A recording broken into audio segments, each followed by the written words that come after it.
Jamie's the first one up, but it's Sean who walks Eli. A piece of bacon? Oh, yeah. Yes, you do. Well, Jamie and Sean are typical newlyweds. How's your breakfast? It's delicious, thank you.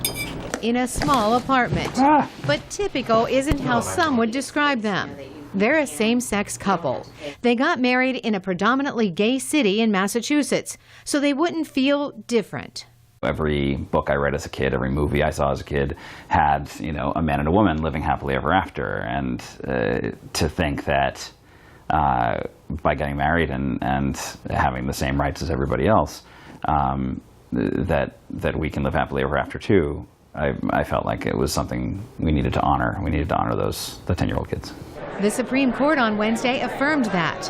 The U.S. government had denied married couples like Jamie and Sean the same benefits as heterosexual married couples. The High Court overruled that, saying the Defense of Marriage Act, DOMA, discriminated against gays who are legally married.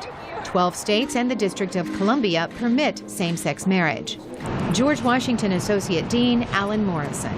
Married couples can now, whether same-sex or opposite-sex, file joint income tax returns. If you work for the federal government, both of you will be entitled to health insurance. The case was brought by a woman who had to pay inheritance taxes when her wife died. The bill was $360,000 more than she would have paid had her spouse been male.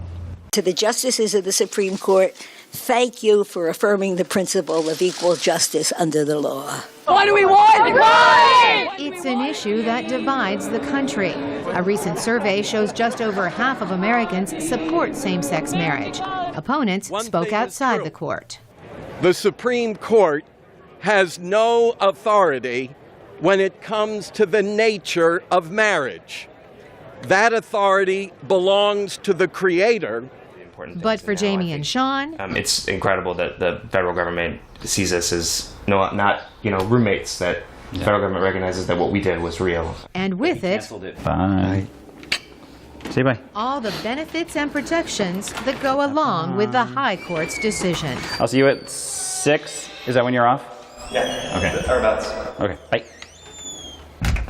Carolyn Presutti, VOA News, Washington.